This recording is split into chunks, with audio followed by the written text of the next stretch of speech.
இங்க ஒரு பொண்ணு வந்து டாக்டர் எல்லாம் முடிச்சுட்டு முனைவர் பட்டம் வாங்கிட்டு அப்பா கூட சேர்ந்து விவசாயம் பார்த்துக்கிட்டு இருக்காங்க அப்படின்னு ஒரு செய்தி கேள்விப்பட்டோம். அவங்களதான் இன்னைக்கு நம்ம சந்திக்க போறோம். வாங்க. என்ன படிச்சிருக்கீங்க? BSc, BEd, MSc, MEd, MPhil, PhD, இடையில ஒரு சைக்காலஜி வேற. எவ்வளோ டிகிரி வாங்கியிருந்தானே ஒரு நாள் வந்து வயலில் தான் இறங்கி ஆகும்.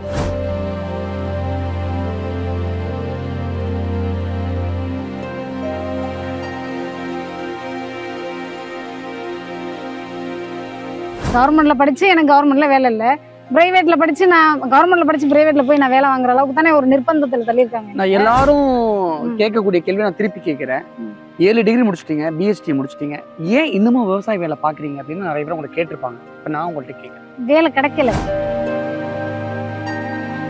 7 டிகிரி பிஹெச்டி சைக்காலஜி இதெல்லாம் பண்ணிட்டு மெடிக்கல் ஷாப்ல கொஞ்ச நேரம் வேலை, சர்பத்து கடையில வேலை, இது போக வீட்டில் சமைச்சிட்டு வீட்டு வேலையெல்லாம் பார்த்துட்டு வயலில் வேலை. நம்மளோட இலக்கு என்ன? பிஹெச்டி.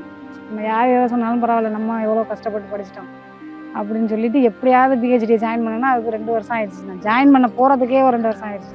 அன்னைக்கே அனுப்பி போடுறேன். இது வந்து ஒரு டீச்சர் கிடைக்கல, ஒரு ஆசிரியர் கிடைக்கல அப்படிங்கிறதுல உள்ள பிரச்சனை. படிக்கிறதுல நீங்கள் எதிர்கொண்ட விஷயம் சிரமங்கள்? பணம் இல்லாமல் தான் பாதி கஷ்டப்பட்டிருக்கேன். அப்படியா? கஷ்டப்பட்டிருக்கேன்னா இங்கே இருந்து நான் தெரிஞ்சு அலைஞ்சதே தஞ்சாவூருக்கே தெரியும். நீங்கள் ஃபீல் பண்ணிருக்கீங்களா, நம்ம 7 டிகிரி முடிச்சிட்டோம், நமக்குள்ள ஒரு கர்வம் இருந்துச்சு, நமக்குள்ள ஒரு கோல் இருந்தது, அதை அச்சீவ் பண்ணிட்டோம், ஆனால் சின்ன சின்ன சந்தோஷத்தில் கூட நம்ம கோட்டை விட்டுட்டோமே, நம்ம லைஃப்பில் அந்த டீனேஜில் அந்த யங்கேஜில் மற்ற பொண்ணுங்களாம் ஜாலியாக இருக்கும்போது நம்ம எல்லாத்தையுமே பறி கொடுத்துட்டோமே, ஒன்றுமே இல்லை அப்படிங்கிற மாதிரியெல்லாம் ஃபீல் பண்ணி நிறைய ஃபீல் பண்ணியிருக்கேன். ஆனால் பிரதமர் மோடி கையால் தான் உங்களுக்கு வந்து அந்த டிகிரியே பிஹெச்டி டிகிரியே கொடுக்க மாதிரி இருந்தது. கடைசி நேரத்தில் கைமாறி போனதெல்லாம் அதுவே உங்களுக்கு பெரிய ஏமாற்றம்லாம் சொல்லி கேள்விப்பட்டேன். பிஹெச்டியாப்பா யூஸ்வலாக பிஹெச்டிக்கெல்லாம் கவர்னர் கொடுப்பாங்க. கவர்னர் கையில எங்களுக்கு இல்லை, மோடி ஐயா கையில இல்லை. ஏமாற்றமா அப்பா, சொல்ல முடியாத எதனை. நம்ம பிஹெச்டிங்கிறது எவ்வளோ ஒரு ஸ்ட்ரகிள்ஸ் எவ்வளோ இருக்குன்னு அதில் நம்ம படித்தவங்களுக்கு தான் தெரியும். இங்கே வீட்டில எல்லாம் ஸ்ட்ரகிள்ஸ் இருக்கும்ல, அப்போ அம்மா அப்பா கிட்ட பதில் சொல்ல முடியாது. நம்ம ஐயா படித்து பிஹெச்டி ஃபுல்லாக முடிச்சிருச்சு, அப்போ வேலை கிடச்சிருந்தானே அப்படின்னு சொல்லுவாங்களா. அப்போ வந்து நமக்கு அவ்வளோ ஒரு இதாக இருக்கும், மன கஷ்டமாக இருக்கும். எப்படி சொல்லி புரிய வைக்க முடியாது. அதுக்கும் ஒரு எக்ஸாம் இருக்குமா அப்படின்னு நான் சொல்ல முடியாது. அதாவது பிஹெச்டி முடிச்சு இப்போ என் பிள்ளைங்களை நான் படிக்க வைக்க முடியலை என்னால். ஏன்னா அரசு பள்ளியில் படிக்க எனக்கு வேலை இல்லை. அப்போ நான் என் பிள்ளைய போய் நான் அரசு பள்ளியில் எப்படி சேர்ப்பேன்?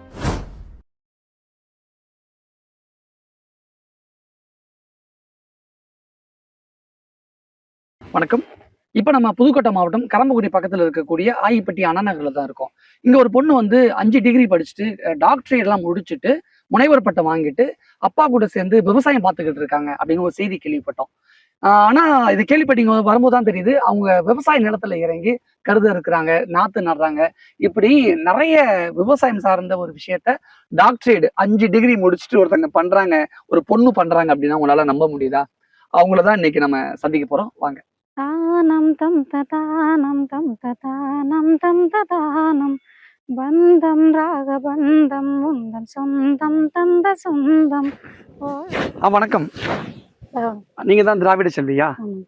நீங்க மொத்தம் எத்தனை டிகிரி வாங்கியிருக்கீங்க? 7 டிகிரி. 7 டிகிரி. உங்க வேலையில டிஸ்டர்ப் பண்ணிட்டு சின்னதா ஒரு பேட்டி மட்டும் எடுத்துக்கலாம், கொஞ்ச நேரத்துக்கு வந்துருங்க. ஒரு நிலவு வந்தது, நிலவு வந்தது ஜன்னல் வழியாக, ஒரு கவிதை தந்தது, கவிதை தந்தது கண்கள் வழியாக. வணக்கம், எப்படி இருக்கீங்க? நல்லா இருக்கு. உங்களுடைய வேலைக்கு நடுவுல டிஸ்டர்ப் பண்ணி இந்த இன்டர்வியூ எடுக்கிறேன், அதுக்கு சாரி கேட்டுக்கிறேன்.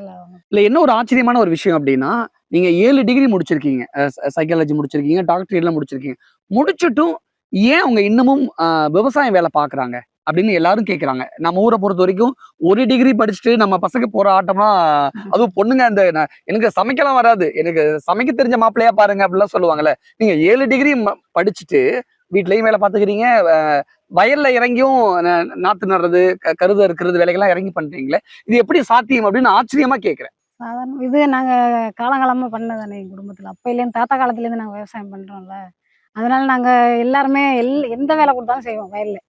படிச்சுக்கிட்டு இருக்கோங்கிறதுனால இங்க பண்ண மாட்டோம் அப்படிங்கிறதெல்லாம் கிடையாது. எந்த வேலை கருத இருக்கணுமா, கரும்பு போடுறதுலேருந்து சோளம் போடுறதுலேருந்து எல்லா வேலையுமே நாங்கள் வயலில் செஞ்ச வேலை தான். எங்கள் வயலில் கடலை அரிசி போடுறது, கடலை களை வெட்டுறது, நடவு களை பறிக்கிறது எல்லாமே இறங்கி செய்வோம். படிக்கிறது எப்படி இப்போ இறங்கி செய்கிறேன்னா அதே மாதிரி வயல்ல எல்லாம் இறங்கி செஞ்சவங்க தான்.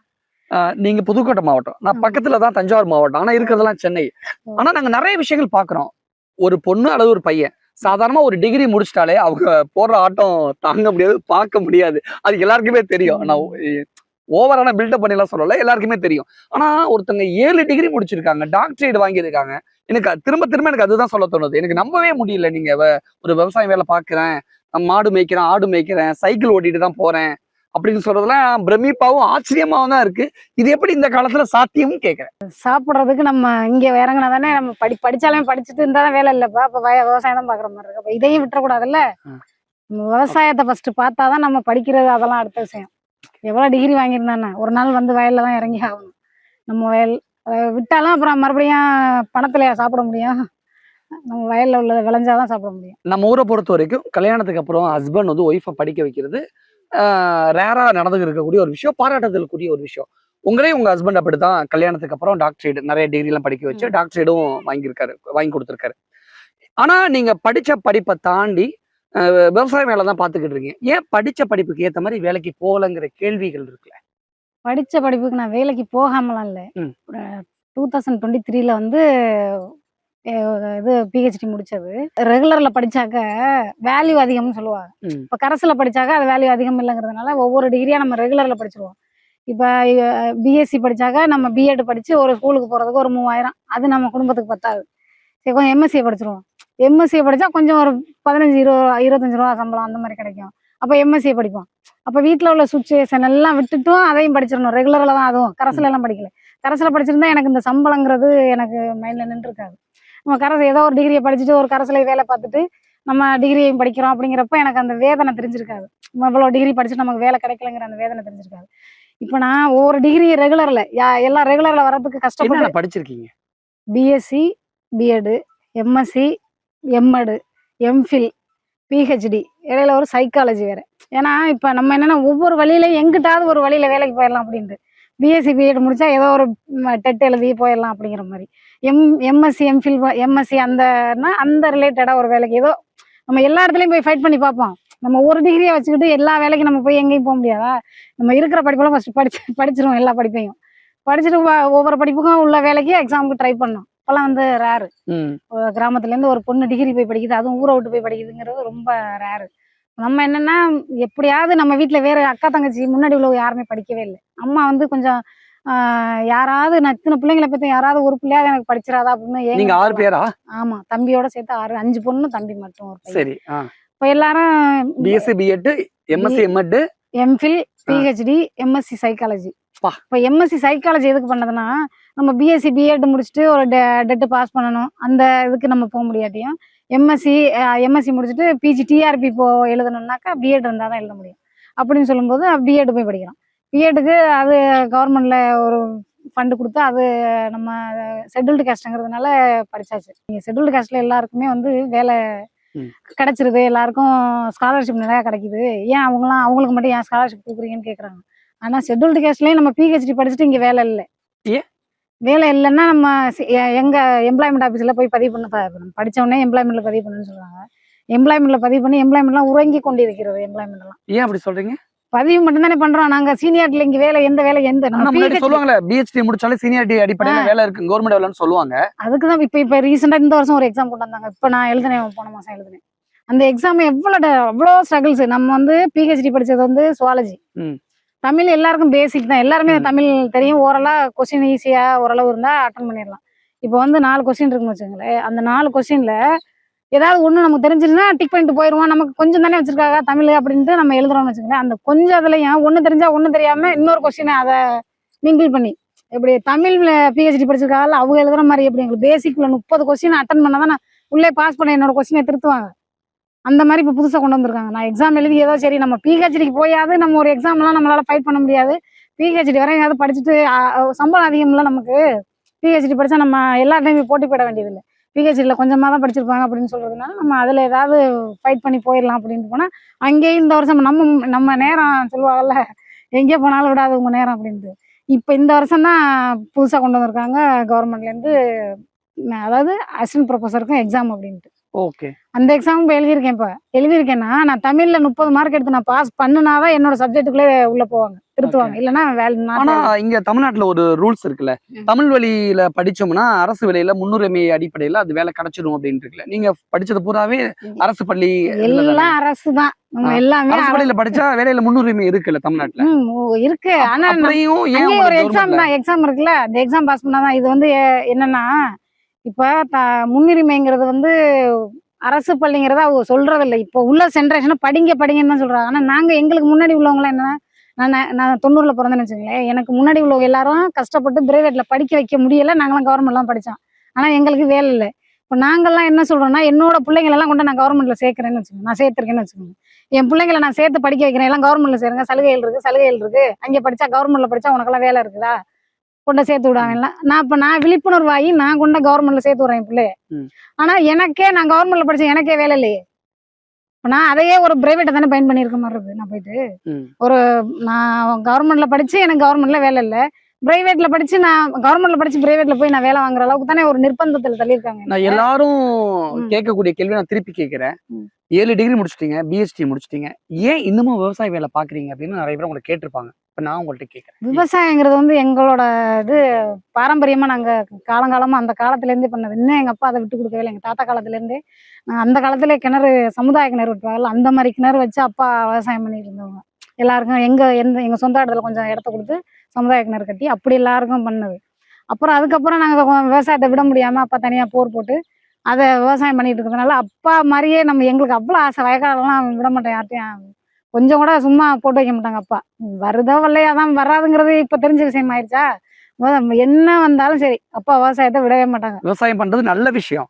ஆனா நீங்க பேசுறதை கேட்டு இருக்கக்கூடிய வாசகர்கள், நேர்கள் என்ன கேட்பாங்க, அப்புறம் ஏன் நீ பிஹெச்டி படிச்சுன்னு கேட்பாங்க. விவசாயம் பாக்குறதுங்கிறது வந்து என்னோட உரிமை, இது என்னோட வயல்ல உள்ளது.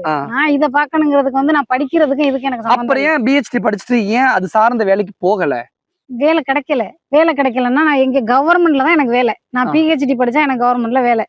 அப்ப பிஹெச்டி உள்ளவங்களுக்கு நான் பிரைவேட்ல போய் நான் 2-3 வருஷம் எக்ஸ்பீரியன்ஸுக்கு இப்ப எல்லாரும் என்ன கேக்குறாங்கன்னா, நீங்க ஏற்கனவே ஒரு இதுல சொல்லியிருந்தீங்க, ஏன் கவர்மெண்ட்ல நீங்க ஏன் ஒரு பிரைவேட் ஜாப்ல போய் பார்க்க கூடாது, எவ்வளவு அறிவாளிகள்னு பாருங்க. அதாவது நான் கவர்மெண்ட்ல படிச்சிருக்கேன், நீங்க ஏன் ஒரு பிரைவேட்ல போய் வேலை பார்த்து நான் எக்ஸ்பீரியன்ஸை கொண்டு வந்து நான் கவர்மெண்ட்ல வேலை பார்க்கணுமா? இதை நிறைய யோசிச்சு பாருங்களேன். கவர்மெண்ட்ல படிச்சவங்களுக்கு மற்ற இதுல எல்லாம் பாருங்களேன், கவர்மெண்ட்ல படிச்சா அங்கேயே ட்ரைனிங்காவது அங்கே கொடுக்குறாங்க. இப்போ ஒரு பிஎட்க்கு நாங்கள் படிச்சோம்னா ஒரு ஸ்கூலுக்கு எனக்கு ட்ரைனிங் போக சொல்றாங்க. எங்கே போக சொல்றாங்க? அரசு பள்ளிக்கூடத்துக்கு. நான் அரசு கல்லூரியில வந்து நான் பிஹெச்டி படிச்சிருக்கேன். அப்போ எனக்கு வந்து எனக்கு ட்ரைனிங் காலேஜில் கூட எனக்கு ட்ரைனிங் கிடையாது. சும்மா நான் போறேன்னா என்னோட ப்ராஜெக்ட் பண்றேன், நான் பேப்பர் 2 ஃபர்ஸ்ட் இயர்ல வந்து நான் பேப்பர் சப்மிட் 2 பேப்பர் அது ஃபுல்லாக நான் தான் ப்ரிப்பேர் பண்ணணும். எல்லாமே கொஸ்டின் பண்ணணும். மார்க் 2 பேப்பர் இருக்கும். அதை நான் ஃபுல்லாக நானே ப்ரிப்பேர் பண்ணி நான் தான் கொஸ்டினிங்லாம் என்ன பண்ணி தயார் பண்ணணும்னு வச்சுக்கோங்களேன். அது ஒரு வருஷம். மீதி இருக்கிற அதெல்லாம் நான் ப்ராஜெக்ட் பண்ணணும். இப்போ இதில் நான் வந்து எங்கே நான் கற்றுக்கிற முடியும் போயிட்டு? எனக்கு வந்து கிளாஸில் வந்து நான் போய் கிளாஸ் எடுக்கிறது எங்கே எனக்கு கொடுத்துருக்கணும்? கவர்மெண்ட்டில் தான் எனக்கு கொடுத்துருக்கணும்.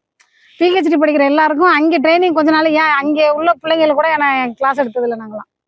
நான் பிஎட் படிச்சிருக்கேன், எனக்கு ஒன்றும் இல்லை. நான் போய் இன்றைக்கி கிளாஸில் விட்டாலும் ஒரு செகண்டில் நான் என்னால் கிளாஸ் எடுக்க முடியும். என்னோட கிளாஸ் மெத்தட் வந்து நல்லா நான் எடுப்பேன்னு வச்சுக்கலாம். பிஎட் படிச்சு, அதாவது எங்கேயும் போனால் என்ன பிஎட் படிச்சிருக்கீங்களா, அவங்களுக்கு எக்ஸ்பீரியன்ஸ் தேவையில்லை வேலை பார்க்கறதுக்கு அப்படிங்கிறாங்க. எக்ஸ்பீரியன்ஸ்னா அவங்க மெத்தடை நல்லா பண்ணுவாங்க, அவங்க பழகிட்டு வந்திருக்காங்க. எங்க பிஎட்டுக்கு இந்த அங்கீகரிக்கக்கூடிய இந்த கவர்மெண்ட், இந்த சமூகம் பிஹெச்டி படிச்சா அங்கீகாரம் தர மாட்டேங்குது அப்படின்னு சொல்றீங்களா? பிஹெச்டி படிச்சா எங்களை போய் கிளாஸ் எடுக்க வைக்கணும்ல. பிஹெச்டி படிக்கிற எங்களுக்கு வந்து ப்ராஜெக்ட் அந்த ப்ராஜெக்ட் வச்சு எங்களுக்கு கொஸ்டின் கூட கேட்கலையே. நான் ஒரு ப்ராஜெக்ட் பண்றேன்னு வச்சுக்கோங்களேன். அந்த ப்ராஜெக்டை பத்தி நான் என்னோட ஒரு ப்ராஜெக்ட் நான் பண்றேன்னா அந்த ப்ராஜெக்டோட கருத்தாக்கணும், அதோட எல்லாம் நான் கொஸ்டினிங் பண்ணி நான் எல்லாமே தயார் பண்ணணும்னு வச்சுக்கோங்க. தயார் பண்ணி நான் முடிச்சாலுமே இப்போ எனக்கு என்ன கொஸ்டின் நான் எத்தனை வருஷம் 2 வருஷம் நான் இதுலயே தான் இருக்கிறேன். விவசாயம் பார்த்துக்கிட்டு. ஆமா, வீட்டுல தான் இருக்கேன். வீட்டுல விவசாயம் வேலை பாக்குறீங்க? விவசாயம் பாக்குறேன். வீட்டுக்கார ஒரு கடை வச்சிருந்தாங்கன்னு சொன்னேன்ல, அந்த கடையில சர்பத்து கடை சொல்லியிருந்தோம்ல. என்ன பண்றது, வேற அங்க ஒரு மெடிக்கல் ஷாப் இருக்கு, அது ஒருத்தவங்களோடது. நம்ம ஏற்கனவே அங்கேயே வேலை பார்த்துக்கிட்டு 7 டிகிரி பிஹெச்டி சைக்காலஜி இதெல்லாம் பண்ணிட்டு மெடிக்கல் ஷாப்ல கொஞ்ச நேரம் வேலை, சர்பத்து கடையில வேலை, இது போக வீட்டுல சமைச்சிட்டு வீட்டு வேலையெல்லாம் பார்த்துட்டு வயல்ல வேலை. என்ன நான் சொல்றதுன்னு தெரியல. ஏன் நீங்க ட்ரை பண்ணலையா வேலைக்கு? ட்ரை பண்ணலைன்னா கவர்மெண்ட்லேருந்து எப்படியாவது இப்போ 1 இயரில் முடிச்ச எல்லாருக்கும் இப்போ கேட்குறாங்க ஜிஎல்லுக்கு போடுவாங்க அப்படின்னு சொன்னாங்க. நம்ம முடிச்சுட்டு வந்துட்டோம், எதுக்கு போய் பிரைவேட்டில் போய் நம்ம ஏன்டா ஃபைட் பண்ணணும்? ம். நீ அரசு பள்ளியில் படித்தா உனக்கு வேலை, அரசு கல்லூரியில் போய் எல்லாருமே படித்தவங்களுக்கு அரசு முன்னுரிமை அப்படிங்கிறீங்க. அப்போ எனக்கு வந்து எக்ஸ்பீரியன்ஸு இல்லை, புதுசாக ஃப்ரெஷ்ஷர். ஏதோ ஒரு விஷயம் கவர்மெண்ட்னு சொல்லிக்கிட்டே இருக்கீங்க திரும்ப திரும்ப. சரியாவே புரியல. ஆக்சுவலி என்ன சொல்ல வரீங்க? உங்களுடைய நீடட் என்ன? உங்களுடைய தேவை என்ன அரசு கிட்ட இருந்து? கவர்மெண்ட்ல படிச்சா கவர்மெண்ட்ல வேலை, அதாவது முன்னுரிமை அப்படிங்க. அரசு பள்ளியில படிச்சா அரசு வேலைக்குல முன்னுரிமை இருக்கு அப்படின்னு இப்ப எல்லாரும் சொல்றா, இப்ப உள்ள ஜெனரேஷன் படிக்க சொல்றாங்க. ஆமா. அப்ப நான் என்னோட குழந்தைய நான் அரசு பள்ளியில படிக்க வைக்கிறேன். அப்ப நான் படிச்சுட்டு வந்ததே அரசு பள்ளியில தானே, இவ்வளவு பிஹெச்டி வரை நான் அரசு உங்களுக்கு பள்ளியில ஏன் வேலை கொடுக்கலன்னு கேக்குறேன். அதான் அரசு பள்ளியிலேயே படிச்சுட்டு வந்திருக்கேன், எனக்கே வேலை கொடுக்கல அதான் அரசாங்கம். ஏன்னு கேக்குறேன். அரசாங்கத்தை தான் கேட்கணும். சரி ஏன்னு சரி ஓகே, இது ஒரு பக்கம். வேலை விஷயம் ஒரு பக்கம். இன்னொன்னு, கல்யாணத்துக்கு அப்புறம் ஒரு பொண்ணு படிக்கிறதே பெரிய விஷயம். ஆனா டாக்டரேட் எல்லாம் முடிச்சிருக்காங்க அப்படிங்கறதெல்லாம் நினைச்சு பார்க்க முடியாத ஒரு உயரம் அது. எவ்வளோ ஸ்ட்ரகிள், எவ்வளோ ப்ராப்ளம், எவ்வளோ விஷயங்களை ஃபேஸ் பண்ணி நீங்க இந்த இடத்துக்கு வந்திருக்கீங்க? எவ்வளோ கஷ்டப்பட்டு படிச்சீங்க? கஷ்டப்பட்டு நான் பிஹெச்டி வந்து என்னோட கனவு. நம்ம வந்து ஒரு டிகிரி கூட படிக்க முடியாத ஒரு கிராமத்துல இருந்து எப்படியாவது அதான் நம்ம ஒருத்தவங்களை பார்த்து அவங்கள மாதிரியே முன்னேறணும்னு நினைப்போம்ல, அந்த மாதிரி இந்த வாத்தியார் இருந்தாங்கன்னு சொன்னேன்ல, அவங்கள மாதிரியே படிச்சிடணும்னு படிக்க ஒவ்வொரு டிகிரியா படிக்கிறேன். வீட்டில் உள்ள ஸ்ட்ரகிள்ஸுக்கெல்லாம் பதில்னு சொல்லிட்டு நம்ம பார்ட் டைம் வேலை பார்த்துட்டு படிக்கிறோன்னு சொன்னோம்ல, அந்த இதை வச்சு கொஞ்சம் கொஞ்சம் ஏதோ வீட்லேயும் பிரச்சனை பண்ணாமல், வீட்லேயும் அவங்களுக்கும் இது படிக்கிறதுக்கு உதவி பண்ண, அவங்கள்ட்ட அவங்கள்ட்ட போய் ப்ரெஷர் கொடுக்காம, நான் ஒரு டிகிரி படிக்கிறேங்கிறதுக்கு அவங்கள்ட்ட நான் ப்ரெஷர் கொடுக்கணும்ல. அப்போ அதுக்கு என்னால் ஒன்றும் பண்ண முடியாதுல்ல. அப்போ தான் காலேஜ் சைக்கிள் எடுத்துகிட்டு போயிட்டு அங்கே பார்ட் டைம் வேலை பார்த்துட்டு அங்கேயும் நிறைய ஸ்ட்ரகிள்ஸ், அதெல்லாம் தாங்க முடியாமல் ரொம்ப வேதனையில் தான் எப்படியாவது இந்த பிஹெச்டியா, அந்த ஒரு டிகிரி மட்டும் தானே பிஹெச்டி படிச்சுட்டு இருக்கும்போது தான் எம்ஃபில் முடிச்சுட்டு, எம்ஃபில் படிச்சுட்டு இருக்கும்போது மேரேஜ் எனக்கு. அப்புறம் பிஹெச்டி அந்த 1 வருஷம் முடிஞ்சுட்டு 1 வருஷம் தான் அந்த சைக்காலஜி, இடையில 2 வருஷம் வீட்டில் இருந்தேன்னு சொல்லல. எம்ஃபில் முடிச்சுட்டு, அந்த எம்ஃபில் முடிச்ச கையோட அப்பவும் சும்மா இருக்கக்கூடாது அப்படிங்கிறதுக்காக கன்சீவாக இருந்து குழந்தை, அந்த பீரியடில் தான் சைக்காலஜி படித்தது. அப்புறம் தான் இவங்க வீட்டுக்காரர்கிட்ட சொல்லி நான் அந்த மாதிரி பிஹெச்டி ஜாயின் பண்ணி ஆகணும் அப்படின்னு சொல்லி, என்னால் அது ஒரு டிகிரி எனக்கு அது ஒரு கனவு அப்படின்னு சொல்லி அக்காவை அழைச்சிக்கிட்டு இந்த மாதிரி சொன்னாரு ஹஸ்பண்ட்? அவங்க படிக்க சொல்லி. கணவர் என்ன சொன்னாரு? நான் பிஹெச்டி படிச்சே ஆவேன் அப்படின்னு ஒத்தகல நிக்கிறீங்க. என்ன சொன்னாரு கணவர்? பிஹெச்டி படிக்கிறேன்னா அவங்க ஒன்றும் பிரச்சனை இல்லை சொல்லிட்டாங்க. அவங்க உன்னோட இலக்கு என்னவோ அதை நீ. அது 5 வருஷம் எப்படி கம்ப்ளீட் பண்ணீங்க? எவ்வளவு கஷ்டங்கள் இருந்தது? எவ்வளோ கஷ்டங்களா? இந்த குழந்தைய தூக்கிட்டு யார்ட்டையும் விட்டுட்டும் போக முடியாது. கை குழந்தை பாப்பா, ஃபர்ஸ்ட் பாப்பா. இந்த பாப்பாவை தூக்கிட்டு நான் இங்கேருந்து காலேஜ், இங்கேருந்து சரபோஜி காலேஜ்னா தஞ்சாவூர் போகணும். பாப்பாவை விட்டுட்டு இங்கேருந்து நான் போகிறதுக்கு ஒரு எப்படியும் 1 ஹவர் ஆயிரும். இங்கேருந்து நான் கந்தரகோடு போகணும், கந்தரகோட்லேருந்து தஞ்சாவூர் போகணும். அப்போ 1.5 மணி நேரம் போக 1.5 மணி நேரம், வர 1.5 மணி நேரம். இதில் நான் காலையில் வெளில நான் 10 மணிக்கெலாம் இங்கே 9:30க்குள்ளே காலேஜ் போகணும். போயிட்டு ரிட்டன் நான் வந்து குழந்தைக்கும் இங்கே ஃபோன் அடிச்சுக்கிட்டே இருப்பேன். வீட்டில் பாப்பா என்ன பண்ணுது, விட்டுட்டு மாமியார் இருக்காங்க வீட்டில், விட்டுட்டு போயிருந்தேன். அப்போ அங்கேயும் போயிட்டு நான் காலேஜில் ஒரு வேலையும் பார்க்க முடியாது, எதுவும் பண்ண முடியாது, ஒர்க்கு ப்ராசஸ் எதுவும் பண்ண முடியாது. குழந்தை இருக்கே அப்படின்ட்டு. ஆனால் வீட்டில் பார்த்துக்கிட்டாங்க, ஓரளவு சப்போர்ட் பண்ணி குழந்தைய பார்த்துக்கிட்டாங்க. அவங்க படிக்கணுங்கிறாங்க அப்படின்னு ஓரளவு பார்த்துக்கிட்டாலும், ஒரு சில பேர் என்ன படிச்சுட்டு இவ்வளவு படிச்சிருக்கான்னு கல்யாணத்தில் பத்திரிக்கையில் போட்டிருந்தாங்க, இப்போ மறுபடியும் குழந்தைய விட்டு படிக்க போகிறாங்க அப்படின்லாம் சொன்னாங்க. அதெல்லாம் நம்ம காதலே வாங்கிக்கலன்னா, நம்மளோட இலக்கு என்ன பிஹெச்டி. நம்ம யார் எதை சொன்னாலும் பரவாயில்ல, நம்ம எவ்வளோ கஷ்டப்பட்டு படிச்சிட்டோம் அப்படின்னு சொல்லிட்டு எப்படியாவது பிஹெச்டியை ஜாயின் பண்ணேன்னா அதுக்கு 2 வருஷம் ஆயிடுச்சு. நான் ஜாயின் பண்ண போகிறதுக்கே ஒரு 2 வருஷம் ஆயிடுச்சு. அதாவது ஃபஸ்ட்டு 2018 நான் அப்ளிகேஷன் போடுறேன் ஒரு வாத்தியாருக்கு, அசிஸ்டன்ட் ப்ரொஃபஸர் அப்படின்னு 8 பேர் 6 பேர், அப்போ 15 பேர் அப்படின்னு ஒரு கணக்கு இருக்கும். அப்போ அந்த இதில் வந்து அந்த வாத்தியார்கிட்ட வந்து நிறையா ஸ்டூடெண்ட் இருந்தாங்க. நான் எம்ஃபில்ல நல்ல மார்க் எடுத்து ஃபஸ்ட் ரேங்க் எடுத்திருந்ததுனால அந்த வாத்தியார் என்ன பிஹெச்டி ஜாயின் பண்ணிக்கிறதுக்கு அவங்க ஒத்துக்கிட்டாங்க. நீங்கள் என்கிட்ட பிஹெச்டி பண்ணலாமா அப்படின்னு சொல்லி. அப்போ தான் நான் என்ன பண்ணேன்னா, அவங்களுக்காக எல்லாமே இது பண்ணி தயார் பண்ணி லெட்ரு எல்லாமே தயார் பண்ணி யூனிவர்சிட்டிக்கு அனுப்பியாச்சு. அனுப்பி எனக்கு லெட்ரு எப்படி வருதுன்னா, அந்த அப்ளிகேஷனோடவே திரும்பி வீட்டுக்கு வருது. உங்களோட, அதாவது அந்த வாத்தியாருக்கு வந்து ஸ்டூடெண்ட்டுக்கு அதிகமாக இருக்காங்க. இப்போ வந்து யூனிவர்சிட்டியில் வந்து ரூல்ஸு வந்திருக்கு, அசிஸ்டன்ட் ப்ரொஃபஸருக்கு 6 பேர், ப்ரொஃபஸருக்கு 8 பேர் அப்படின்னு ஒரு இது கணக்கு கொண்டு வந்தாங்க. அதனால் அவங்கள்ட்ட இடம் இல்லை அப்படின்னு சொல்லி இது பண்ணிட்டாங்க. அப்புறம் அதை நான் என்ன பண்ணேன்னா, மறுபடியும் அதுவே ஒரு ஃபஸ்ட்டே எனக்கு ஒரு அங்கே ஒரு ட்ராபேக்கா, அதை விட்டுட்டு மறுபடியும் கொஞ்ச நாள் வெயிட் பண்ணி இன்னொரு வாத்தியார், அவங்களும் நான் யூஜி படிக்கும் போதே உள்ள வாத்தியார்கள் தான். நம்ம அங்கே வாய் திறந்தே பேச மாட்டேன், எந்த வாத்தியார்கள்ட்டையும் நான் வாய் திறந்தே பேச மாட்டேன். அவ்வளோ கவனமாக இருப்பேன், எந்த பிரச்சனையும் இல்லாமல். அதாவது ஒரு டிகிரி படிக்கிறனால தான் காலேஜை விட்டு எப்படா அந்த காலேஜ் விட்டு போவோம்னு நினைப்பாங்க. நான் இங்கே எல்லார்ட்டையும் அவ்வளோ மரியாதையாக எந்த ஒரு எந்த இதுலையும் ஈடுபட மாட்டேன். அதனால எல்லா வாத்தியாரும் நல்லா இது பண்ணுவாங்க. திராவிட செல்வி நல்ல பொண்ணு, அந்த பொண்ணு நல்லா படிக்கும் அப்படின்ட்டு. அப்போ என்ன பண்ணேன்னா, அப்போ இன்னொரு வாத்தியார் சொன்னாங்க, அவங்க திராவிட செல்வி என்னோட பொண்ணு தானே அவங்கள வந்து நான் சேர்த்துக்கிறேன். நான் புதுசாக அவங்க வந்து அப்போ தான் வந்து இதில் சேர்ந்தாங்க. அசிஸ்டன்ட் ப்ரொஃபஸர் வேலையில் வந்து அவங்க ஜாயின் பண்ணியிருந்து ஒரு 2-3 வருஷம் இருக்கும்.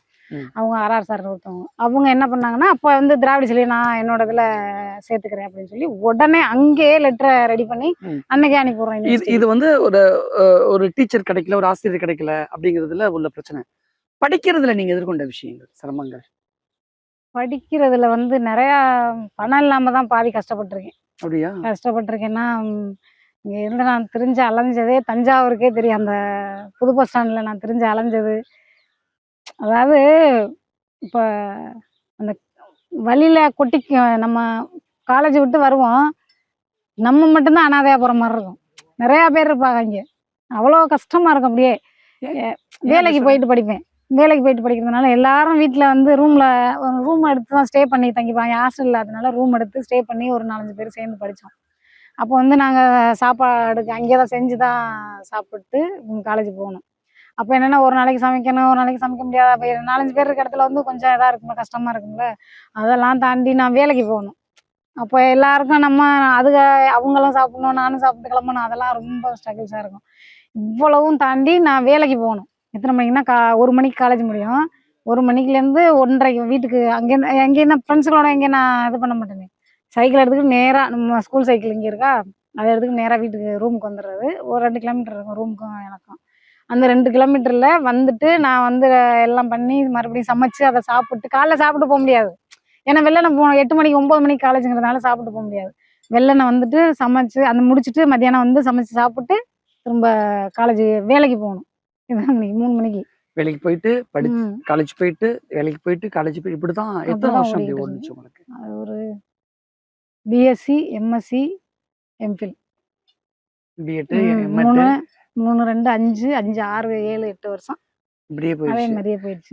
சொல்லுவாங்களே இந்த டீனேஜ்ல அந்த பொண்ணுங்க சில சில சந்தோஷங்களை, சில கொண்டாட்டங்களை அனுபவிப்பாங்களே. இப்ப தீபாவளி, உதாரணத்துக்கு தீபாவளி, நியூ இயர், பொங்கல், இந்த மாதிரியான ஃபெஸ்டிவல்ஸ், ஒரு ஆட்டம் பாட்டம், ஒரு ஜாலி, ஒரு மைண்ட் ஸ்ட்ரெஸ் இல்லாம ஒரு ஃப்ரீயா இருக்கிற மாதிரியான ஒரு சின்ன சின்ன செலிப்ரேஷன், சின்ன சின்ன சந்தோஷம். இல்ல அப்பா அதுக்கெல்லாம் இங்க ஊர்ல பொங்கல்லாம் வைப்பாங்க. அந்த தீபாவளி இதெல்லாம் இருக்கு, எல்லாம் தான் நடக்கும். அதெல்லாம் ஃபங்க்ஷன்லாம் இது பண்ணுவோம். ஆனா நாம வேலைக்கு போகணும்ல, அங்கே எனக்கு லீவு தர மாட்டாங்க. சரி. சில நாட்கள் வந்து 1 நாள் 2 நாளாம் தருவாங்க. நான் அதை ஒரு 2 நாள் வீட்டில் இருந்தோன்னா நம்ம ஏதாவது பிள்ளைங்களோட வீட்டில் எங்கேயும் ஏதாவது என்ஜாய் பண்ணலாம். வருவோம். அன்னைக்கு பொங்கல் வைக்கிற நைட்டாக இருக்கும். பொங்கல் முடிஞ்சு மறுநாள் ஏதாவது கோயில் வீட்டில் செய்வாங்க, பொங்கல் வைப்பாங்க, கொண்டாடுவாங்க. முடிச்சுட்டு மறுநாள் காலையிலே அங்கே போகிற மாதிரி. ஏன்னா வேலைக்கு எனக்கு 5-6 நாள். உங்க ஏஜ்ல அந்த டைம்ல கூட இருந்த மற்ற பொண்ணுங்கள்லாம் ஒரு செலிப்ரேஷன் மோட்ல இருப்பாங்கல்ல. ஒரு சின்ன சின்ன விஷயத்த கூட நல்லா ஜாலியா என்ஜாய் பண்ணுவாங்கல்ல. அந்த சின்ன சின்ன சந்தோஷங்கள் கூட இல்லாம தான் இருந்தீங்களா? அவ்வளோதெல்லாம் நம்ம பண்ணா இங்கே நான் வேலைக்கு போகணும்ல. ஒரு 2 அங்கே லீவு தான் அவங்களுக்கு. இந்த ஃபங்க்ஷன் நாளையில தான் அதிகமாக ஏதாவது ஹாஸ்பிட்டல் வருவாங்கல்ல, அதனால அப்போ லீவ் எல்லாம் கிடைக்கும். ஹாஸ்பிட்டல் ஒர்க் பண்ணீங்க? ஆமாம், பார்ட் டைம். இது டேப்லெட் எல்லாம் எடுத்து கொடுத்துட்டு இருப்பேன். நான் படிச்சிருக்கோம்ல. ஆமா, மெடிக்கல் டேப்லெட் எடுத்து கொடுத்துருந்தேன். என்ன சொல்ல போனா அந்த பிளட் டெஸ்ட் பண்ற லேப்ல வேலை பார்த்துட்டு இருந்தேன். ஓகே, அது ரிலேட்டடா படிச்சீங்களா? ஆமா, சுவாலஜில வந்து நமக்கு தான் எல்லாமே WBC, RBC, பிளட் டெஸ்ட் பண்றது எல்லாமே நம்ம படிக்கிறதுல இருக்குல்ல. அதனால சுவாலஜி படிச்சவங்க வந்து லேப்ல இது பண்ணலாம். நீங்க ஃபீல் பண்ணிருக்கீங்களா, நம்ம 7 டிகிரி முடிச்சிட்டோம், நமக்குள்ள ஒரு கர்வம் இருந்துச்சு, நமக்குள்ள ஒரு கோல் இருந்தது, அதை அச்சீவ் பண்ணிட்டோம். ஆனா சின்ன சின்ன சந்தோஷத்துல கூட நம்ம கோட்டை விட்டுட்டோமே. நம்ம லைஃப்ல அந்த டீனேஜ்ல, அந்த யங்கேஜ்ல மற்ற பொண்ணுங்களா ஜாலியா இருக்கும்போது நம்ம எல்லாத்தையுமே பறி கொடுத்துட்டோமே, ஒண்ணுமே இல்லை அப்படிங்கிற மாதிரி எல்லாம் ஃபீல் பண்ணிருக்கேன். நிறைய ஃபீல் பண்ணிருக்கேன். என்ன எப்படி? இனிமே நான் வந்து என் ஃப்ரெண்ட்ஸுகளை எல்லாம் கொண்டாந்து நான் இது பண்ண முடியாதுல்ல. அப்போதைக்கு ஃப்ரெண்ட்ஸுங்கெல்லாம் கூப்பிடுறப்ப கூட என்னால போக முடியாது. திட்டுவாங்களா, ஏன் வரவே மாட்டேங்கிற? அப்போ அப்படி கூப்பிட்டாலும் வராது செல்வி, நீங்க வாங்க நம்ம போவோம் அப்படின்ட்டு கிளம்பிடுவாங்க. நான் சொல்றேன், எங்கேயும் நான் போக மாட்டேன். படிக்கிறது, வேலைக்கு போறது, தூங்க ஒரு நைட்டு கொஞ்ச நேரம், அதுவும் படிக்கிற நேரத்துல எந்திரிச்சு இது பண்ணி சரி பண்ணிக்கிறது. பிள்ளைங்கள்ட்ட எல்லாம் வெற்றிடத்தை எப்பெல்லாம் ஃபீல் பண்ணிருக்கீங்க? குட்டி குட்டி சின்ன சின்ன சந்தோஷம் கூட நமக்கு கிடைக்காம போயிடுச்சு. எப்பாவது காலேஜ் விட்டு வெளியில வரும்போது சும்மா ஏதாவது கேக் வாங்கிட்டு வந்து சாப்பிட்றது, பப்ஸ் வாங்கிட்டு வந்து சாப்பிட்றது. வாங்க போற 5 நிமிஷம் அப்படின்னா சரி இங்கே மட்டும் சாப்பிடுவோம். அப்புறம் இன்னொன்று என்னன்னா, அந்த வேலைக்கு போறேன்ல, அந்த டைமிங்ல வந்து ஃப்ரெண்ட்ஸுகளை யாராவது பணம் எல்லாரும் கொண்டு வருவோம். அப்போ கொண்டாட சொல்றது. ஒரு நாள்ல எனக்கு சம்பளம் கொடுப்பாங்கல்ல. ஃபர்ஸ்ட் வேலை பார்த்த இடத்துல 1000 ரூபா கொடுத்தாங்க. அப்புறம் 2வது இடத்துல வந்து ஒரு 2500 3000 அந்த மாதிரி ஃபுல்லா நான் வேலை பார்த்து தான் 6000 அந்த மாதிரி கணக்கு பண்றது. இப்படி கொஞ்சம் கொஞ்சம் சேர்த்து நான் லீவு போடாம போவேன்ல. லீவு போடாம எனக்கு வேலைன்னா ஈவினிங் மட்டும்தான் பார்ட் டைம் பண்ணது. நான் லீவு ரொம்ப நாள் இருந்தேன்னா சேர்த்து பார்க்கறதுல ஒரு நாளைக்கு சேர்த்து வர்ற காசு அந்த மாதிரி வச்சுட்டு சாப்பிட நல்லா ரொம்ப பிடிக்கும் எனக்கு. சாப்பிடனா எப்படின்னா ஹோட்டல்ல போயிட்டு நல்லா போர்டு இருக்குமா அந்த போர்டை பார்க்கறது. எந்த போர்டில் வந்து நல்லா அழகா அந்த நம்ம கிராமத்து ஐட்டம்லாம் நிறையா இருக்குல்ல, நம்ம நல்லா சமைப்போமா அந்த மாதிரி ஐட்டம்லாம் எங்கே இருக்குன்னு பார்த்தா அந்த மாதிரி ஹோட்டலுக்கு ஃப்ரெண்ட்ஸ்லாம் அழைச்சிட்டே நாங்கள் எல்லாம் ஒன்றா போய் ஷேர் பண்ணி சாப்பிட்டு வருவோம். அது ஒரே ஒரு சந்தோஷம் மட்டும். ஒரே ஒரு தடவை நடந்திருக்கு அத்திப்பூ பூத்த மாதிரி. ஆமா ஆமா. அது பிள்ளைங்கள்ட்ட அது அது பிள்ளைங்களுக்குமே என்னை பிடிக்கும்னு சொல்லுங்க திராவிட செல்வி அந்த மாதிரி கரெக்ட் பண்ணி எல்லாரையும் அந்த மாதிரி டயத்துல மட்டும் எப்போவாவது ஒரு டைம் வாங்கயா போவோம் அப்படின்னு சொல்லி அந்த சாப்பிட்ருக்கோம். ஒரு 2 தடவை சாப்பிட்ருக்கோம். வீட்டுல எவ்வளவு தூரம் சப்போர்ட் பண்ணாங்க உங்களுக்கு? வீட்டில் வந்து அம்மா அப்பா வந்து நீ வேலை பார்த்து படிக்கிறதுனா எல்லாம் நீ உன் இஷ்டத்துக்கு எப்படி வேணாலும் படிமா அப்படின்ட்டாங்க. உனக்கு என்ன விருப்பமோ படின்னு சொல்லிட்டாங்க. ஒவ்வொரு டிகிரி நம்ம முடிக்க அம்மா அப்பா கிட்ட சொல்லிக்கிட்டோம். இது முடிச்சா எனக்கு வேலை கிடைச்சிடும், அது முடிச்சா வேலை கிடைச்சிடும், பிஎஸ்சி முடிச்சா வேலை, எம்எஸ்சி படிச்சா வேலை, வந்துருமான்னு சொல்லியே படிச்சு பிஹெச்டி கேட்டிருப்பாங்களா? என்னமா இத்தனை டிகிரி படிச்சுட்ட டாக்டரே ஆயிட்ட இன்னுமா நீ வேலைக்கு போகலன்னு கேட்டிருப்பாங்களே. டாக்டர் ஆயிட்டா இன்னும் வேலைக்கு போகலன்னா அவங்க அதாவது வேலைக்கு நம்ம பிஹெச்டி முடிச்சுட்டேன்ட்டு அப்பா என்ன சொன்னாங்கன்னா பிஹெச்டி அவார்டு வாங்குறப்ப அப்பா அங்க நின்றாங்க. அங்கே காலேஜ்ல வைவா நடக்கும், ஃபைனல் வைவா. அந்த வைவா தான் சப்மிட் பண்றப்ப அப்பா என்ன சொல்றாங்கன்னா, ஐயா இந்த வைவா முடிச்சோடனே உனக்கு காலேஜ்ல வேலை போட்டு கொடுத்துருவாளையா. அவங்க புரியாதவங்க தானே. இந்த வாத்தியார்கிட்ட கேட்குறாங்க. இந்த வாத்தியாரெல்லாம் எனக்கு எவ்வளோ சப்போர்ட் பண்ணியிருப்பாங்க. இவ்வளோ வாத்தியாரெல்லாம் அதெல்லாம் பார்த்துட்டு அப்பா பொண்ணுக்கு இவ்வளோ சப்போர்ட் பண்றாங்க அந்த வாத்தியாரெல்லாம். அப்போ வந்து பிள்ளைக்கு வேலை வாங்கி கொடுத்துருவாங்க அப்படின்னு அப்பாவோட அந்த இயலாமையில அப்பா அறியாமையில அப்படி சொல்றாங்க. எனக்கு என்ன சொல்றதுன்னே தெரியல. அதாவது கிடைக்கும்பா இருங்கப்பா அப்படின்னு சொல்லிட்டு அப்பாவை சமாதானப்படுத்தி அந்த சந்தோஷத்தை அப்படியே அனுபவிக்க வச்சு கூட்டிட்டு வந்தாங்க. ஆனா பிரதமர் மோடி கையால தான் உங்களுக்கு வந்து அந்த டிகிரியே பிஹெச்டி டிகிரியே கொடுக்க மாதிரி இருந்தது. கடைசி நேரத்துல கைமாறி போனதெல்லாம் அதுவே உங்களுக்கு பெரிய ஏமாற்றம்லாம் சொல்லி கேள்விப்பட்டேன். பிஹெச்டி அப்பா மோடி கையிலனா எனக்குன்னு இல்லை, என்னோட அந்த பேஜ்ல முடிச்ச எல்லாருக்கும் ஒரு 3000 பேர் இருப்பாங்கன்னு வச்சுக்கோங்க. 3000 பேர் இருப்பாங்க மொத்தத்துக்கே. 3000 சொல்ல முடியாது, ஒரு 2000 வச்சுக்கோங்களேன். அந்த 2000 பேருக்கு பிஹெச்டி படிச்சவங்க எல்லாருக்கும் அப்படின்னு ஒரு சொல்லியிருந்தாங்க. மோடி கையில வாங்க போறீங்க அப்படின்னோடனே நமக்கு எவ்வளவு ஒரு ஆசையா இருக்கும். நம்ம இவ்வளவு படிச்சதுக்கு ஏதோ மோடி கையில வாங்குறோம், மோடி ஐயா கையில வாங்குறோம் அப்படிங்கிறது எவ்வளவு ஒரு சந்தோஷமா இருந்திருக்கும். அப்ப என்னன்னா வந்துடுறாங்கன்னு சொல்றாங்க. நம்ம அவ்வளோ ஃபைட் பண்ணி நம்மளை உள்ள விடுறதுக்கே பெரிய என்னமோ பாடி கார்டு மாதிரி அங்கிட்ட வச்சு இங்கிட்ட வச்சு அப்படியே வச்சு உள்ள கொண்டு போறாங்க. அப்படியே எந்த ஒரு இதுவும் இல்லாம நம்மளை சரௌண்டிங்ல கொண்டுட்டு போயிட்டு ஒரு இதுல உட்கார வைக்கிறாங்க. மோடி வருவாங்க. நம்ம அவார்டை வாங்குறது அப்படியே நம்ம எவ்வளோ ஒரு ஆவலா இருப்போம். ஒரு சின்ன ஒரு போட்டோ இருந்தாலும் நம்ம அப்போ பிஹெச்டி படிச்சதுக்கு மோடி கையில் அவார்டு வாங்கிடுங்கிறது எவ்வளோ ஒரு நமக்கு ஒரு பெருமை. அதெல்லாம் இல்லைங்கிற மாதிரி தான் ஆயிடுச்சு. அப்ப என்ன ஆச்சு அன்னைக்கு வந்து ஒரு சில பேர் படிச்சவங்க கொஞ்சமா ஒரு பர்டிகுலரா ஒரு 5-6 பேர், எல்லா யூஜில ஒரு 5 பேர் கொஞ்சமா ஒரு இது மட்டும் வச்சு பண்ணிட்டு, மீதி எங்களுக்கு டைம் இல்லாததுனால எங்களுக்கு அவார்டு நான் யூஸ்வலா பிஹெச்டிக்கெல்லாம் கவர்னர் கொடுப்பாங்க. கவர்னர் கையிலயும் எங்களுக்கு இல்லை, மோடி ஐயா கையிலயும் இல்லை. மோடி வந்தாரு. மோடி ஐயா வந்தாங்க. நம்ம ஐயா ஸ்டாலின் ஐயா முதலமைச்சர் ஐயாவும் வந்தாங்க. எல்லாருமே வந்தாங்க, அமைச்சர்கள் எல்லாருமே. 3 பேருமே கொடுக்கல. யாருமே பிரதமர் கொடுக்கல, கவர்னர் கொடுக்கல, முதலமைச்சர் கொடுக்கல. யாரு தான் கொடுத்தா? அங்க உள்ள காலேஜ்ல உள்ள ப்ரொஃபசர்ஸ் அந்த மாதிரி உள்ளவங்க கொடுத்தாங்க. இந்தாம்மா அம்மா வேகமா வரிசையில வா, பந்தியில வந்து வாங்கிட்டு போங்கன்னு சொல்லுவாங்கல்ல, அந்த மாதிரி. அதாவது ஒரு பிஹெச்டி அவார்டு. ஏமாற்றமா இருந்ததா? ஏமாற்றமா அப்பா சொல்ல முடியாத வேதனை. நம்ம பிஹெச்டிங்கிறது எவ்வளோ ஒரு ஸ்ட்ரகிள்ஸ் எவ்வளவு இருக்குன்னு அதில் நம்ம படித்தவங்களுக்கு தான் தெரியும். இங்கே நம்ம அவ்வளோவையும் தாண்டி வீட்டில் எல்லாத்தையும் தாண்டி நம்ம படிச்சுட்டு ஒரு அவார்டு எங்கேயோ எப்படியோ ஒரு அவார்டில் வாங்கி நம்ம எவ்வளோ ஏதோ ஒரு வழியில் அம்மா அப்பாவுக்கு நல்லது பண்ணிட மாட்டோமான்னு எவ்வளோ நாள் ஏங்கியிருக்கோம். இப்போ மறுபடியும் நம்ம 0வில் கொண்டாந்து விடுற மாதிரி பண்ணிட்டாங்களே அப்படிங்கிற மாதிரி அவ்வளோ வேதனையாக இருந்துச்சு. ஓகே, இப்போ உங்க லைஃப் எப்படி போய்கிட்டு இருக்கு? இப்போ நீங்க என்ன பண்ணிக்கிட்டு இருக்கீங்க? இப்போ அப்பாவோட சேர்ந்து விவசாயம் பண்ணிட்டு இருக்கேன். விவசாயம்னா அப்பா ஏதாவது இப்போ நம்ம இறங்கினா நடவு டயத்தில் வந்து மொத்தமாக ஆள் கொண்டு வந்து நடவு வயலுக்கு வேலை பார்க்க கொண்டு வர்றது. அப்பாவுக்கு கஷ்டம் கொடுக்காம ஏதாவது நம்மளால முடிஞ்சதை வந்து நான் இப்போ விவசாயம் வேலை பார்க்கறதுக்குள்ள பணம் அமௌண்ட் நான் கொஞ்சம் ஏதாவது நகை ஏதாவது அடகு வச்சு ஏதாவது கொடுத்தா தானே அப்பா பார்க்க முடியும். அவங்க தான் இங்கே விவசாயத்துலேயும் ஒன்றும் என்ன ஏதாவது பண்ணணும், விவசாயம்னு பண்ணணும் அப்படிங்கிறதுக்கு தான் பண்ணிட்டு இருக்கோம். ம். விவசாயத்துலயும் எங்களுக்கு ஒன்றும் இல்லை, ஏதோ பண்ணணும் அப்படின்னு அப்பா பண்ணிக்கிட்டு இருக்காங்க. விட்டுட்டாக்க அதாவது வீழ்ந்துருவான்னு சொல்லுவாங்க. ம். அப்பா அந்த ஓ, இதுல அப்பா உள்ளவங்க கீழே விழாம தாங்கி பிடிக்கிறீங்க பிடிக்கிறோம். ஒரு பொண்ணா. அப்பா அப்பா வந்து நம்ம வேண்டான்னு சொல்லிட்டோம்னா அப்பா உடனே இப்ப சவுக்கு போட்டுருவாங்க எங்க அப்பா. ஓ. அந்த இதுல சொல்லிட்டு இருக்காங்க, என்னால முடியல நான் சவுக்கு போட்டுருவேன் அப்படிங்கிறாங்க. ஆ, ஓ பாப்போம்ப்பா கொஞ்சம் ஓட்டுவோம் ஓட்டுவோம் கொஞ்ச நாளைக்கு. நம்மள வந்து அதாவது விவசாயம் பண்ண முடியாம அவர் போட்டாருன்னு சொல்லிடுவாங்கல்ல. ஆ. எங்க அப்பா வந்து சொல்லிடக்கூடாது அப்படிங்கிறதுக்காக நீங்க பண்ணுங்க, ஏதோ வர்றதா பண்ணுங்கப்பா இப்ப உங்களோட போட்டுறாம. ஆசை என்ன? அடுத்து நீங்க என்ன பண்ணலாம்னு இருக்கீங்க? என்னோட ஆசை வந்து நான் பிஹெச்டி இப்போ முடிச்சிருக்கேன்ல, நான் ஒரு கனவுல இருந்திருப்பேன்ல, பிஹெச்டி முடிச்சா நம்ம வந்து ஒரு அசிஸ்டன்ட் ப்ரொஃபசர் அப்படி திராவிட செல்வி அப்படின்னு ஒரு எவ்வளோ ஒரு கனவு இருந்திருக்கும். நம்மளும் அந்த வாத்தியார் மாதிரி ஒரு போர்டு போட்டு திராவிட செல்வி அப்படின்னு ஒரு அசிஸ்டன்ட் ப்ரொஃபசர் அப்படின்னு ஒரு கனவுல இருந்திருப்போம்ல. ஆனா ஒரு ஜிஎல்லா கூட நம்மள வந்து காலேஜுக்குள்ள என்ட்ரு ஆக விட மாட்டேங்கிறாங்க. ஏன் காரணம்? அதான் இப்போ நான் சர்பத்து கடை வச்சிருக்கேன்னு சொன்னேன்ல, சர்பத்து கடை மெடிக்கல் ஷாப் இருக்குன்னு சொன்னோம்ல, அதில் வந்து நம்ம வந்து சர்பத் போட்டுக்கிட்டு இருப்போம் இங்கே. சர்பத்துனா நான் இங்கே காலேஜ் பக்கத்தில் ஒரு 2 கிலோமீட்டரில் தான் காலேஜ் பக்கத்தில் இருக்க அரசு கல்லூரி தான் இருக்குது எங்கள் வீட்டுக்கு பக்கத்துலேயே. ஆனால் அங்கே நம்ம சர்பத்து போட்டுக்கு நிற்போம். ஆனால் நான் பிஹெச்டி படிச்சிருக்கேங்கிறது அங்கேருந்து வர்ற எல்லாருக்கும் தெரியும். யாருக்குன்னா அந்த சர்பத்தை வாங்கி சும்மா வந்து அவங்க வந்து ஜாலியாக வந்து அந்த ப்ரொஃபஸர்ஸ் எல்லாம் வந்து நிற்பாங்க. நம்ம வந்து அவ்வளோ வேதனையாக இருக்கும், நம்ம பிஹெச்டி படிச்சுக்கிட்டு சர்பத்து போட்டுக்கிட்டு நிற்கிறோம். ஆனால் அவங்களாம் வந்து அவங்க வந்து சும்மா வேலை தான் பார்த்துட்டு இருப்போம். சும்மா அவங்களும் ஜிஎல்லாக இருப்பாங்க, இல்லை அசிஸ்டன்ட் ப்ரொஃபஸராக இருப்பாங்க. நமக்கு நம்ம எவ்வளோ ஸ்ட்ரகிள்ஸ் தாண்டி படிச்சிருப்போம்னு அவங்களுக்கும் தெரியும். ஆனால் நான் வந்து கேஷுவலாக நின்றுட்டு வீட்டுக்காரர் இருக்காங்களே அப்படிங்கிறதுக்காக நான் சர்பத்து போட்டுட்டு இருப்பேன். அப்போ வந்து நம்ம நம்ம ஒரு ஸ்டூடெண்ட்ஸுக்கு நம்ம வந்து நம்மளால பண்ண முடியாத இடத்துல நம்ம போய் நிற்க வேண்டிய ஒரு இடத்துல ரோல் மாடலா நம்மளால இருக்க இருக்க முடியல. முடியலை. ஆனால் நம்ம வந்து இன்னொருத்தருக்கு வந்து ஒரு இதாக ஏதோ நம்ம தொழில்னு பண்ணி நிற்கிறோம். ஆனால் நம்ம உள்ளுக்குள்ளே எவ்வளோ இருக்குது அது அவங்களுக்கு தெரியாது. நான் பிஹெச்டிங்கிறது அவங்களுக்கு தெரியாதுன்னு வச்சுக்கோங்களேன். ஆனால் ஒரு அசிஸ்டன்ட் ப்ரொஃபஸராக வந்து அங்கே நிற்கும்போது எனக்கு எவ்வளோ வேதனையாக இருந்திருக்கும். ரொம்ப கஷ்டம் தான். நம்ம இப்போ எல்லாரும் சொல்லுவாங்க பிஹெச்டி படித்து வேலை இல்லாமல் இருக்கியாங்கிறது வந்து அடுத்தது.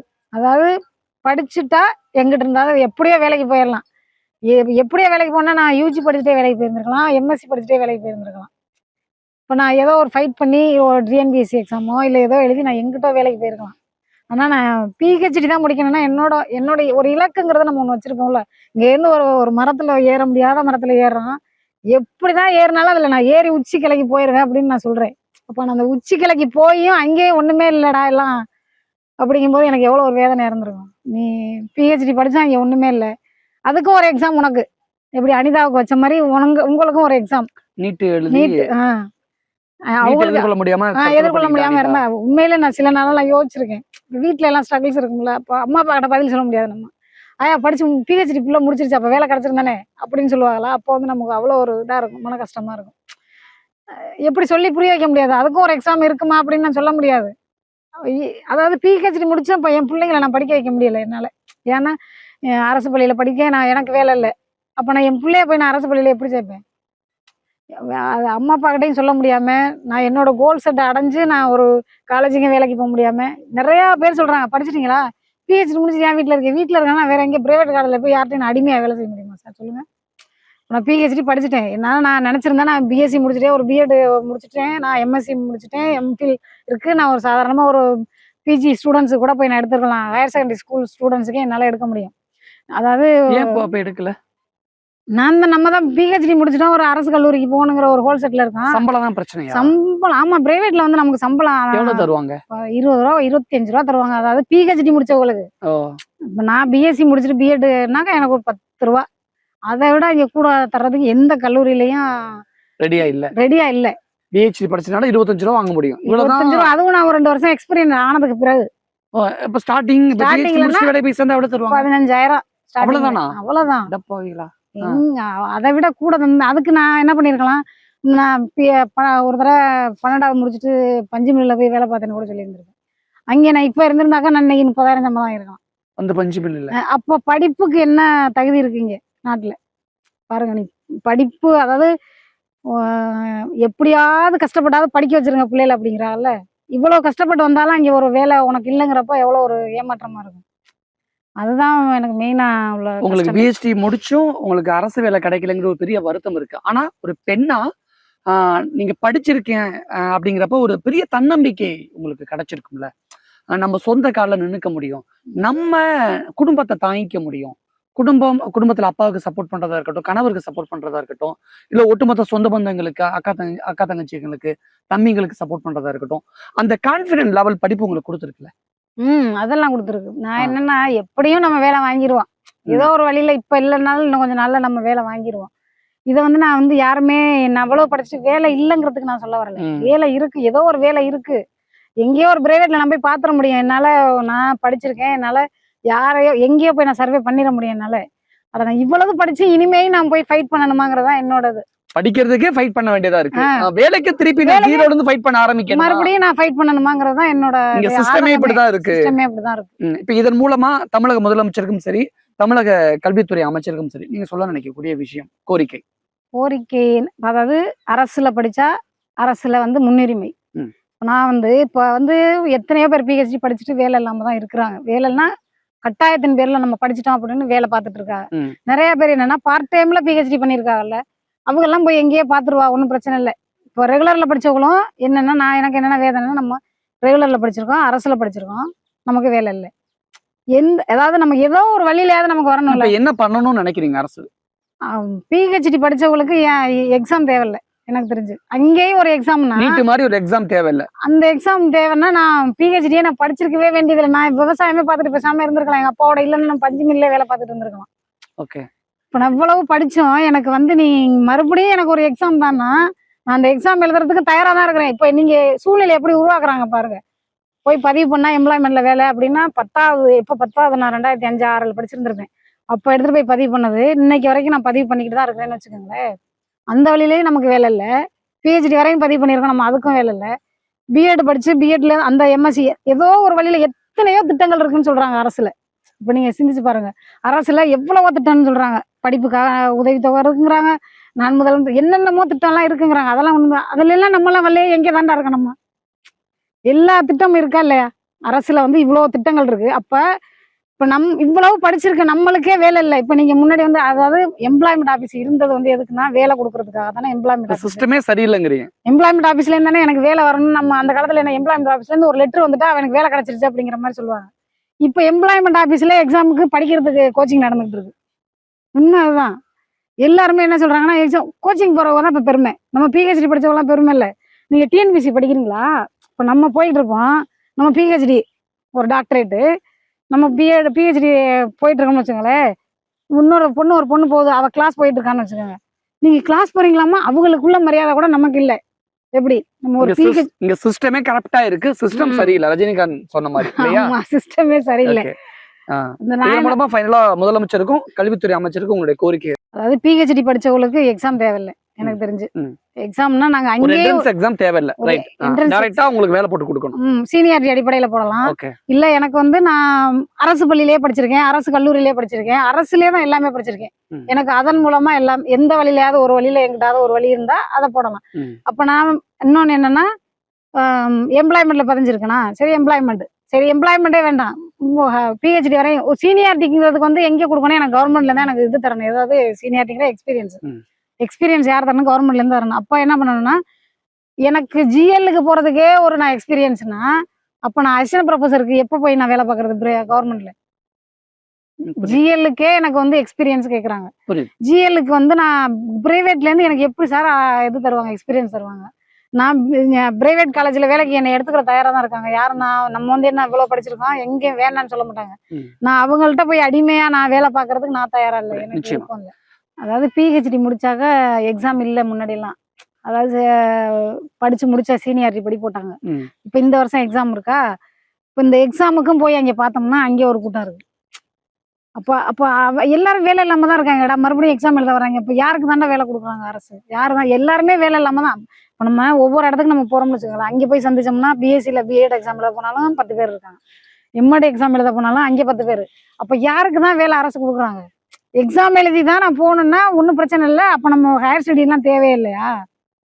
பிஹெச்டி ஹையர் ஸ்டடியே நமக்கு தேவையில்லை. அவன் இங்கன்னா இங்கே டிஎன்பிசி டிகிரி படிக்கிறியா, பிஎஸ்சியோட படிச்சு முடிச்சுட்டு ஒரு டிஎன்பிசி எக்ஸாம் எழுதி பாஸ் பண்ணு. அப்போ ஹையர் ஸ்டடி இந்த டிகிரி எல்லாம் வேண்டியதில்லை. இப்போ சிந்திச்சு பாருங்க நீங்க. அப்போ அதை எப்படி நான் கொஸ்டினிங் பண்றதுன்னு எனக்கு தெரியல. அதாவது பிஹெச்டி வரைக்கும் போகணும்னு இவ்வளோ எய்மா நம்ம படிக்கிறோம். 4 பேருக்கு நம்ம மோட்டிவ் பண்ணி தானே படிக்க சொல்றோம். படிப்பா, நீ பிஹெச்டி படி, எம்எஸ்சி படி, சம்பளம் கூட வரும். இப்போ யூஜி படிச்சா கம்மி, எம்எஸ்சி படிச்சா கொஞ்சம் கூட, எம்ஃபில் படிச்சா இன்னும் கொஞ்சம் கூட, பிஹெச்டி படிச்சா இன்னும் கொஞ்சம் கூட உனக்கு சம்பளம் அப்படின்னு சொல்றோம்ல. அப்போ அங்கேயும் நமக்கு வந்து ஒரு பிளாக் ஆகுங்கிறத நம்ம அடுத்த உள்ள சொல்ல முடியாது. வேதனையில அழுது தந்திக்கிற மாதிரி இருக்கு. பிஹெச்டி படிச்சாலும் உனக்கு ஒரு எக்ஸாம்னு இப்போ எல்லாம் ஏளனமா பார்த்து சிரிக்கிற அளவுக்கு தான் இருக்கு. அப்போ அரசு தான் அதுக்கு முடிவெடுக்கணும். அதாவது பிஹெச்டி படிச்சவங்களுக்காவது அவங்க எல்லாம் எவ்வளவு ஸ்ட்ரகிள்ஸ் தாண்டி படிக்கிறாங்க, அந்த மாதிரி ஸ்ட்ரகிள்ஸுக்காவது இதெல்லாம் சொல்ல யாருமே முன் வர. அரசாங்கத்தோட செயல் திட்டம் சரியில்லை, அதனால அரசாங்கத்தை பார்த்து சிரிக்க முடியாத மக்கள் அந்த அரசாங்கத்தோட சிஸ்டத்துல தோத்துக்கிட்டே இருக்கக்கூடிய அல்லது ஜெயிக்கவே முடியாமல் போராடி இருக்கக்கூடிய உங்களை பார்த்து இந்த சமூகம் சிரிச்சுக்கிட்டு இருக்கு. ஆனா அந்த ஏளன சிரிப்பு உங்களை பார்த்த சிரிப்பல்ல, அரசாங்கத்தோட செயல் திட்டத்தை பார்த்த சிரிப்பு அப்படிங்கறத மட்டும் இதன் மூலமா சொல்ல தோணுது. உங்களுடைய ஆசைகள், உங்களுடைய கோரிக்கைகள் கூடிய சீக்கிரமே நிறைவேறும். வாழ்த்துக்கள். திராவிட செல்வின்னு பேர் வச்சிருக்கீங்க. திராவிட மாடல் ஆட்சி நடந்துகிட்டு இருக்கு. திராவிட மாடல் ஆட்சியில திராவிட செல்வியே வேலை இல்லாம தான் இருக்கிறாங்க அப்படிங்கிற ஒரு சூழல் தான் இங்க. ஒரு சிஸ்டம் சரியில்லாத ஒரு சூழல் இருக்கு. இந்த சிஸ்டத்தை சரி பண்ணி மறுசீரமைப்பு பண்ணணும், சரியான கட்டமைப்பை கொண்டுட்டு வரணும் அப்படின்னு பிஹெச்டி முடிச்ச ஒரு ஸ்டூடெண்டா அவங்களுடைய கோரிக்கையை திராவிட செல்வி முன் வச்சிருக்காங்க. அரசு செவி சாய்க்கும் அப்படிங்கிற ஒரு நம்பிக்கையோட நாங்க இருக்கிறோம். பிஹெச்டி படிச்சிருந்தாலும் அரசு வேலை கிடைக்கலாட்டி கூட அந்த படிப்பு ஒரு பெரிய நம்பிக்கையை கொடுத்துருக்கு. ஒரு ஒட்டுமொத்த பேரையும் என்னுடைய கேரியர் மட்டும் இல்ல, கூட இருக்கிறவங்களுடைய கேரியரையும் என்னால சேர்த்து பார்த்துக்க முடியுங்கிற ஒரு தன்னம்பிக்கையை கொடுத்துருக்கு. ஆனா அரசு வேலையை கிடைப்பதற்கான எந்த ஒரு சிஸ்டமே இங்க சரிபட கட்டமைச்சு தரலைங்கிற ஒரு வேதனையும் பதிவு பண்ணியிருக்காங்க. கண்டிப்பா அவங்களை கூடிய சீக்கிரமே அவங்க ஆசைப்பட்ட மாதிரி ஒரு வாழ்க்கை, அவங்க ஆசைப்பட்ட மாதிரி அந்த அரசு வேலை அவங்களுக்கு கூடிய சீக்கிரம் கிடைக்கணும். அதற்கான வழிவகைகளை அரசு செய்து தரணும் அப்படிங்கிற கோரிக்கையோட நிறைய விஷயங்கள் முன் வச்சிருக்கீங்க. கண்டிப்பா அவங்களுடைய கோரிக்கை கூடிய சீக்கிரமே நிறைவேறட்டும் அப்படிங்கிற வாழ்த்துக்களோடு மிக்க நன்றி.